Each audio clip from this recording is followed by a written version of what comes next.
नमस्कार, नमस्कार, नमस्कार दोस्तों। मैं Nikhilesh Jain Hindi chess base India channel पर आप सभी का हार्दिक अभिनंदन। दोस्तों कल टाटा स्टील मास्टर शतरंज का तीसरा दिन था और तीसरा राउंड खेला गया। कल के परिणाम कुछ इस प्रकार से रहे। सिर्फ फाबियानो करवाना जीत हासिल करने में कामयाब रहे। फाबियानो ने वॉन फॉरेस्ट जॉर्डन को हराया जो कि इस टूर्नामेंट के विजेता रह चुके हैं और बाकी के सभी मुकाबले ड्रॉ रहे। इस मैच में इस वीडियो में मैं बात करने वाला हूँ खास मुकाबले की जो कि खेला गया डी गुकेश और अब्दुल सत्तारोव के खिलाफ। अब्दुल सत्तारोव हम सभी जानते हैं कि गुकेश का इनके साथ मैच हुआ था ओलंपियाड में। वो मैच जो गुकेश पूरी तरह से जीत रहे थे और वो किसी तरह से जो है अब्दुल सत्तारोव जीतने में कामयाब रहे थे। ये वही मुकाबला था जब ओलंपियाड का मेडल जो है उस मुझे लगता है उस मैच से डिसाइड हो गया और भारत का स्वर्ण पदक जो है वो ऑलमोस्ट कांस्य पदक में बदल गया उस हार के बाद। खैर उस हार से गुकेश उभरे और उसके बाद कई मौकों पे रैपिड और ब्लिट्ज में जब भी अब्दुल सत्तारोव से टकराए, उन्होंने जो है काफ़ी शानदार प्रदर्शन किया और अधिकतर मुकाबलों में जीत दर्ज की। खैर इस टूर्नामेंट की शुरुआत जो है अब आप देख सकते हैं अब्दुल सत्तारोव ने बेहतरीन तरीके से की, रिचर्ड रैपॉर्ट को हराया जबकि गुकेश की शुरुआत जो है वो लगातार 2 हार से हुई, डिंग लीरेन से हारे वो और फिर अनीश गिरी से हारे। तो ये वाला मैच गुकेश के लिए भी खास था, सफ़ेद मोहरों से खेल रहे थे। काफ़ी इंटरेस्टिंग मुकाबला हुआ। आइए देखते हैं क्या कुछ हुआ इस मुकाबले में। सफ़ेद मोहरों से गुकेश ने शुरुआत करी यहाँ पर D4 खेल के। अब्दुल सत्तारोव ने नाइट F6 जवाब दिया, C4 E6 नाइट F3 और यहाँ पर बिशप B4 बोगो इंडियन लाइन जो है वो खेली अब्दुल सत्तारोव ने। गुकेश ने मेन लाइन खेला बिशप D2। अब यहाँ पे ऑप्शन है दो, हम सभी जानते हैं क्वीन E7 या A5 करता है ब्लैक और बिशप को वहीं पर ही रहने देता है।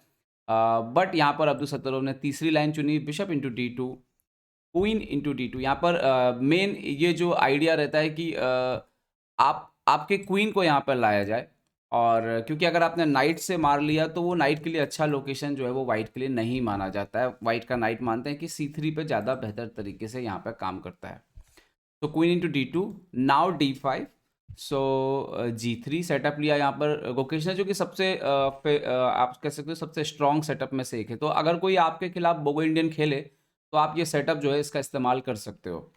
Castling so now bishop G2 development continue करते हुए C6 किया यहाँ पर। सो नाउ कैसलिंग की नाइट BD7। तो इस समय जो एक लाइन है जो कि काफ़ी खेली जा रही है वो है रुक C1 और इसको काफ़ी टॉप लेवल पे एंड्रकिन ने इस्तेमाल किया है, अलेक्सी सराना ने इस्तेमाल किया है, अरे even Nigel Short, Vladimir Kramnik, Etienne Bacrot, बहुत सारे ऐसे प्लेयर हैं, टोमसेवेस्की ने इसका इस्तेमाल किया है वाइट पीसेस से।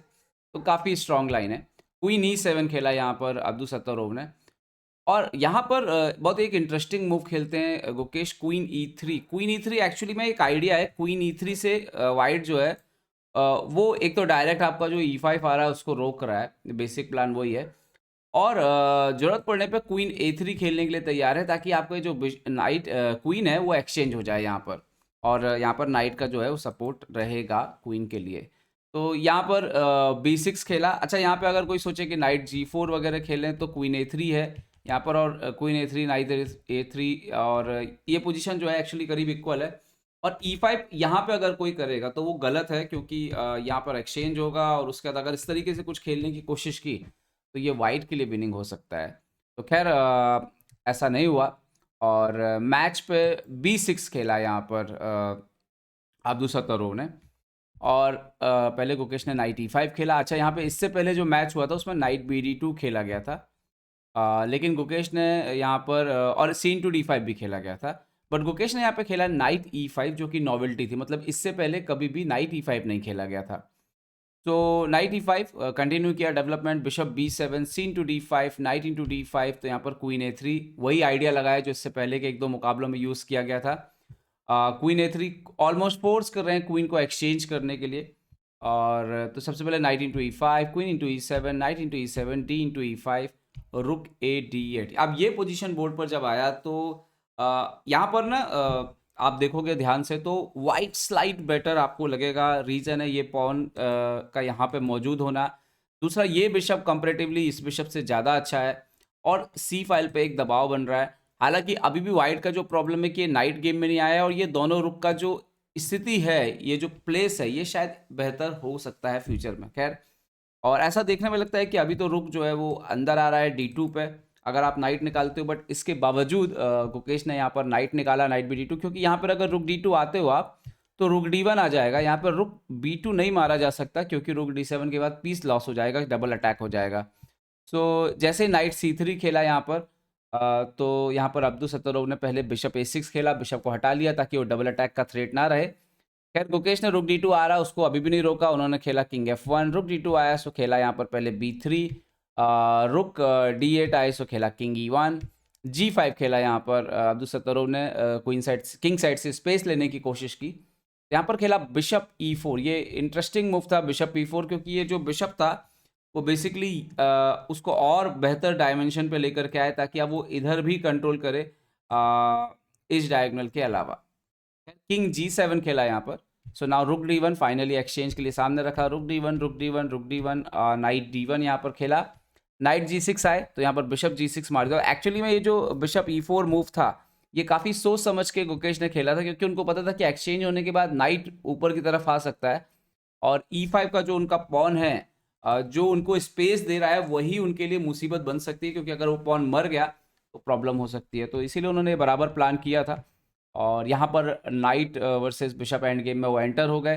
अब यहाँ पर कहा जाता है कि night versus bishop end game में अगर पॉन दोनों साइड हो तो बिशप को फ़ायदा होता है, लेकिन गुकेश ने इस मैच को काफ़ी अच्छे तरीके से संभाला और जो उनकी तैयारी थी, जैसे नाइट E3 के बाद किंग की एंट्री जो है वो पूरी तरह से बंद हो गई, क्योंकि ये पॉन डार्क कलर पे था और ये बिशप लाइट कलर का था, तो बिशप तो उस पॉन को कभी अटैक कर नहीं सकता था। और इन्होंने इसके बाद C5 खेला। अब इसमें यही देखने वाली बात थी कि यहाँ पे 3 पॉन थे ब्लैक के पास और वाइट के पास यहाँ पे 2 पॉन थे। तो आगे देखिए मैच कैसे हुआ। सबसे पहले तो किंग D2 खेला, उन्होंने खेला H5, सो पहले किया F3, बिशप B5 सो किया H3, बिशप A6 तो किया यहाँ पर G4, ताकि पोजीशन ब्लॉक हो जाए पूरी तरीके से और किंग की एंट्री बंद हो जाए। और वहीं देखिए आप कि अब चूंकि ये पॉन इधर आ गया और तो इस किंग की जो है वो कोई एंट्री नहीं है इस पॉन के आसपास, और दूसरा चूंकि ये पॉन E2 पे है तो ये बिशप भी जो है कहीं से भी अंदर जो है वो नहीं आ रहा है। तो यहाँ पर नाइट C4 खेला उन्होंने और नाइट C4 के बाद यहाँ पर काफ़ी सोचने के बाद अब्दुल सत्तारोव ने बिशप इंटू C4 मार दिया और उनको लगा क्योंकि ये नाइट ज़्यादा उल्टा परेशान भी कर सकता है ऊपर जा कर के अगर हम देखें तो उस बात को ध्यान में रखते हुए उन्होंने इसको मार दिया यहाँ पर night into C4, bishop C4, BC4, now king G7 तो A4। अच्छा ये बहुत ही इंटरेस्टिंग था, किंग F8 सो A5। अच्छा यहाँ पे अगर भी A5 मार दिया जाए तो ये पोजीशन लॉस है। आफ्टर किंग C3 जो है ये जो पॉन्स हैं वो पॉन बचेंगे नहीं, तो पॉन एंड गेम में ये बहुत ध्यान रखने की ज़रूरत होती है। तो यहाँ पर अब्दुल सत्तारोव ने किंग E7 खेला, गुकेश ने खेला pawn into B6, A B6, now king C3, king D7 आए तो king B3, king C7, king A4, king C6। यहाँ पे भी आप देखिए E3 हुआ, यहाँ पे एक एक्स्ट्रा पॉन जरूर है लेकिन डबल पॉन होने की वजह से अब्दुल सत्तारोव निस्फिकर थे कि पास पॉन जो है वो नहीं निकलने वाला है। किंग C7 और यहाँ पे देखिए कि ये C4 की वजह से ये पॉन बैकवर्ड पॉन है, B5 पर कंट्रोल है तो वहाँ से भी कभी पासर नहीं निकलने वाला। और किंग B5 भी आ गया, F4, king C7, king A6, अगर यहाँ पर F इंटू G5 भी मारने जाते तो किंग B7 और E4 के बाद भी इक्वलिटी ही है।